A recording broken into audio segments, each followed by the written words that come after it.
नमस्कार बंधुरा दिन जापने रान्नाघरे आपनादेर सबाइके स्वागत जानाई। एखन सकाल 6टा बाजे। देखुन एकटू आगे बेश बृष्टि पड़छिलो। छादे चले एसेछि जानेन, मर्निंग वक करते बेरियेछिलाम किन्तु बृष्टिर जोन्नो करते पारिनि, ताई छादे एकटूखानि हाঁটাহাঁটি करार जोन्नो एसेछि। एकटू शरीरटा गड़बड़ करछे ताई हाঁটাটা दरकार। देखुन आकाशटा कि सुंदर लागছে। এখন একদম শান্ত পরিবেশ। ওই যে দেখুন সামনে যে রাস্তাটা দেখছেন না, খুব ভিড় থাকে। ওই যে একটুখানি সামান্য লোকজন দেখছেন, ওখানে একটা চায়ের দোকান আছে, চায়ের দোকানটা খুলেছে তাই। আর একটু পরেই একদম স্কুলের বাস সব ভিড় হয়ে যাবে। আর এই দেখুন ছাদে কেমন জল হয়ে আছে বৃষ্টির জন্য। তাহলে নিচে যাই, আমারও তো সমস্ত রান্না শুরু করতে হবে। আজকে একটু কচুর গাটির তরকারি করব, আর একটু সয়াবিনের কোপ্তা বানাবো, কোপ্তা গ্রেভি মানে কোপ্তা কারি বানাবো। তো আমি কচুর গাটিটা না মানে আমরা বাঙালিরা যেরকমভাবে করে সেইভাবে করিনি, রুটি দিয়ে খাওয়ার জন্য শুকনো শুকনো করেছি। এটা কিন্তু ভীষণ ভালো লাগে, অনেকটা আলুর দমের মতো। আলু করেনি, শুধু কচুর গাটি একদম শুকনো শুকনো মতো হয়, রুটি দিয়ে খেতে খুব ভালো লাগে। এটা এরকমভাবে বানিয়ে দেখবেন। এটা যদিও ভিডিও করলাম না, কিন্তু ওই বেসিক, এটা কোনো অসুবিধা নেই, খুব সোজা। আর এই সয়াবিনতে জল ঝরিয়ে রেখে দিয়েছিলাম।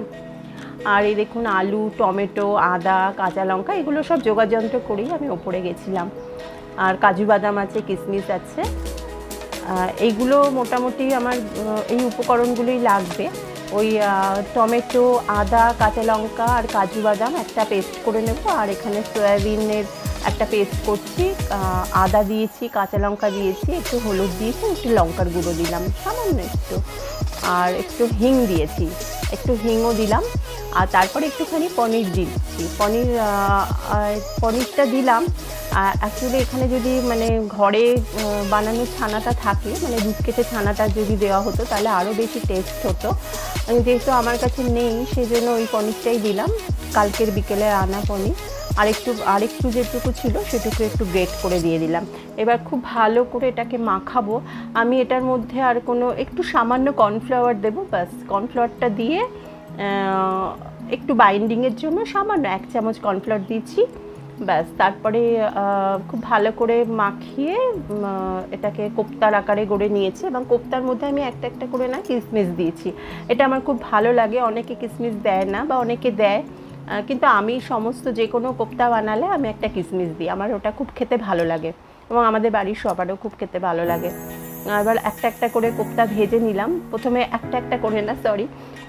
একটা কোপ্তা ভেজে দেখে নিয়েছি ভাঙে কিনা, তারপর সবগুলো মানে মোটামুটি বেশ কয়েকটা করে কোপ্তা ভেজে নিলাম।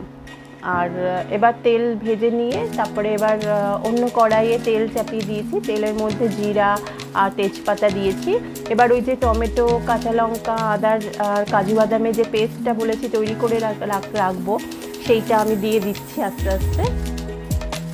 আমি এখানে এখন টক দই দেবো না, যেহেতু কাজু বাদাম আছে।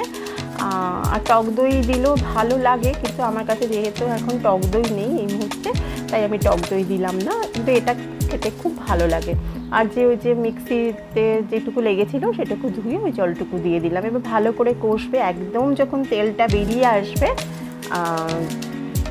তখন একটু সামান্য গরম জলটা বেশ ভালোই গরম থাকবে, সেই জলটা আমি দেবো।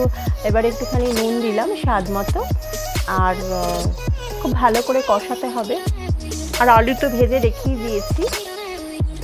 এবার একটু ভাজা মশলা দিলাম। এই ভাজা মশলাটা আমি ঘরে তৈরি করে রাখি। এটার জন্য না আমি আলাদা করে আর জিরা ধনে দিই না, এটার মধ্যেই সমস্ত মশলাগুলো আছে। আর এই মশলাটা দিলে খুব সুন্দর গন্ধ হয় আর খুব ভালো টেস্ট হয় গ্রেভিগুলো। আমি সাধারণত এরকম গ্রেভি বানালে আমি ওই মশলাটা ইউজ করি, আমি ঘরে করে রেখে দিই। কোনো দিন যখন বানাবো তখন আপনাদের একটু দেখাবো কী কী মশলা দিই আমি ওর মধ্যে।